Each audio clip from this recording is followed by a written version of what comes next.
گل از رخطا مختار۔ بسم اللہ الرحمن الرحیم۔ محترم سامعین، السلام علیکم ورحمۃ اللہ وبرکاتہ۔ سیرت النبی صلی اللہ تبارک و تعالی علیہ وسلم کے مرحلے وار سلسلے میں آپ کو ایک مرتبہ پھر خوش آمدید کہتے ہیں۔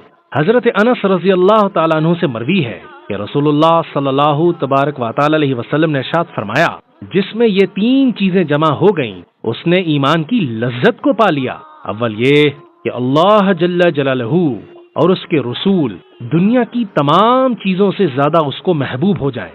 دوسرا یہ کہ وہ محض اللہ جل جلالہ کی خاطر کسی شخص سے محبت کرے، اور تیسرا یہ کہ وہ کفر کی طرف لوٹ جانے کو اسی طرح ناپسند کرے جیسا کہ وہ آگ میں پھینکے جانے کو ناپسند کرتا ہے۔ الحمدللہ، امت مسلمہ جتنا اپنے نبی محمد صلی اللہ علیہ وسلم سے محبت کرتی ہے، دوسری کوئی اور قوم اپنے نبی سے ایسی محبت نہیں کرتی۔ وہ اپنے نبی محمد صلی اللہ تبارک و تعالی علیہ وسلم پر درود اور سلام بھیجتی ہے، اور نبی کریم صلی اللہ تبارک و تعالی علیہ وسلم کا تذکرہ کرنا اور سننا چاہتی ہے۔ یہی وجہ ہے کہ ہمیں سیرت النبی صلی اللہ علیہ وسلم کے سلسلے کے رد عمل میں بہت حوصلہ افزا SMS موصول ہوئے ہیں۔ ہم آپ کے ان تمام SMS پر آپ کے شکر گزار ہیں۔ ہمیں اپنے فیڈ بیک سے آگاہ کرتے رہیے گا تاکہ آپ کی آراء کی روشنی میں ہم اس سلسلے کو بہتر سے بہترین بنا سکیں۔ سامعین کرام، تذکرہ چل رہا تھا نبی کریم صلی اللہ تبارک و تعالی علیہ وسلم کے بچپن کا۔ پچھلی قسط میں ہم نے یہ بیان کیا تھا کہ کس طرح مدینہ کے سفر سے واپسی پر آپ کی والدہ کا بھی انتقال ہو گیا۔ اس سفر میں آپ صلی اللہ تبارک و تعالی علیہ وسلم کے دادا یعنی حضرت عبد المطلب ماں اور بیٹے کے ساتھ تھے۔ حضرت عبد المطلب اپنے اس لاڈلے پوتے کو لے کر واپس مکہ پہنچے۔ اپنے بیٹے عبداللہ سے محبت کی وجہ سے عبد المطلب کو اپنے پوتے یعنی محمد صلی اللہ علیہ وسلم کے ساتھ بہت محبت تھی۔ آپ کا نام محمد بھی آپ کے انہی دادا نے رکھا تھا۔ محمد صلی اللہ تبارک و تعالی علیہ وسلم کی والدہ حضرت آمینہ کے انتقال نے حضرت عبد المطلب کے دل میں پھر سے اپنے بیٹے کی محبت کے زخم ہرے کر دیے۔ عبد المطلب نے اس 6 سال کے بچے کو جو ان کے پیارے بیٹے کی نشانی تھا اپنی ہی کفالت میں لے لیا۔ حضرت عبد المطلب آپ صلی اللہ تبارک و تعالی علیہ وسلم کو بہت زیادہ چاہتے تھے۔ تھوڑی دیر کے لیے بھی اگر آپ صلی اللہ علیہ وسلم کہیں اوجھل ہو جاتے تو آپ صلی اللہ علیہ وسلم کے دادا بے قرار ہو جاتے، اور انہیں اس وقت تک چین نہیں آتا تھا جب تک کہ وہ آپ صلی اللہ تبارک و تعالی علیہ وسلم کو دیکھ نہ لیتے۔ سیرت کی کتابوں میں بیان کیا جاتا ہے کہ حضرت عبد المطلب کے لیے خانہ کعبہ کے سائے میں ایک اونچا فرش بچھایا جاتا۔ جب حضرت عبد المطلب تشریف لاتے تو وہ اس فرش پر ہی تشریف رکھتے، اور ان کے بیٹے باپ کے ادب کی وجہ سے اس فرش سے نیچے بیٹھا کرتے۔ لیکن نبی کریم صلی اللہ تبارک و تعالی علیہ وسلم جب بھی آتے تو وہ فرش کے اوپر چڑھ جایا کرتے اور اپنے شفیق دادا کے ساتھ بیٹھا کرتے۔ جب باقی لوگ آپ کو نیچے اتارنے کی کوشش کرتے تو حضرت عبد المطلب انہیں وہیں روک دیتے اور کہتے تھے، میرے اس بیٹے کو چھوڑ دو، اللہ کی قسم اس کی شان ہی الگ ہے۔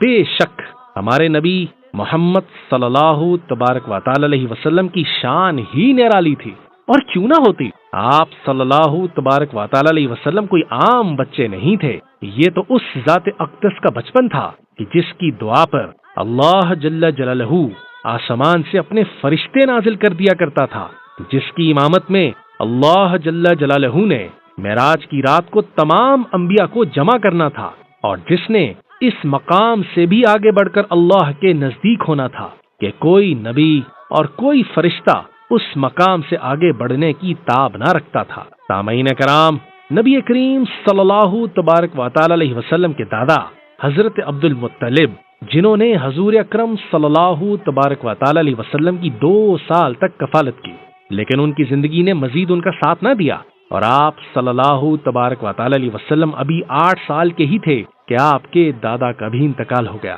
لیکن وہ جاتے جاتے اپنے بیٹے حضرت ابو طالب کو یہ وصیت کر گئے کہ وہ ان کے بعد اپنے بھتیجے کی کفالت کریں۔ یہ وہی ابو طالب ہیں جن کے بیٹے حضرت علی رضی اللہ تعالیٰ عنہ تھے، جنہوں نے بچوں میں سب سے پہلے اسلام قبول کیا تھا۔ ابو طالب نے اپنے بھتیجے کی کفالت میں کوئی کسر نہیں چھوڑی۔ انہوں نے اپنی اولاد سے بڑھ کر آپ کا خیال کیا، اور آپ صلی اللہ تبارک و تعالی علیہ وسلم کے اعلان نبوت کے بعد بھی آپ کی مدد اور حمایت کرتے رہے۔ اس کی تفصیل انشاءاللہ آگے ضرور بیان کریں۔ یہاں ہم ایک واقعے کا تذکرہ کرتے چلیں جو اس دور میں پیش آیا جب آپ صلی اللہ تبارک و تعالی علیہ وسلم ابو طالب کی کفالت میں تھے۔ واقعہ کچھ یوں ہے کہ ایک مرتبہ مکہ میں قحط پڑ گیا، جس سے مکہ کے لوگ سخت پریشان تھے۔ مکہ کے لوگ ابو طالب کے پاس آئے تاکہ ابو طالب خانہ کعبہ میں جا کر اللہ سے دعا کریں۔ مکہ کے لوگ ابو طالب کے پاس اسی لیے آئے تھے کیونکہ جب تک عبد المطلب زندہ تھے تو وہی بنو ہاشم کے سردار بھی تھے، لیکن ان کے انتقال کے بعد ابو طالب قبیلہ بنو ہاشم کے بڑے تھے اور بڑے بن گئے، اور مکہ کے تمام قبیلوں میں بنو ہاشم کو یہ فضیلت حاصل تھی کہ وہ حاجیوں کے لیے پانی اور کھانے پینے کا بندوبست کیا کرتے۔ عبد المطلب تو اس بات کے لیے مشہور تھے ہی کہ ان کی دعائیں اللہ کے ہاں قبول ہوتی ہیں۔ جیسا کہ ابراہا نے جب مکہ پر لشکر کشی کی تو عبد المطلب نے خانہ کعبہ کا دروازہ پکڑ کر رکت آمیز دعا کی تھی، اور پھر اللہ جل جلالہ نے ابابیلوں کے ذریعے ابراہا کے لشکر کو تباہ و برباد کر دیا۔ حضرت عبد المطلب کے انتقال کے بعد کیونکہ یہ منصب ابو طالب کے پاس تھا، لہذا قریش ان کے پاس دعا کی درخواست کے لیے آئے۔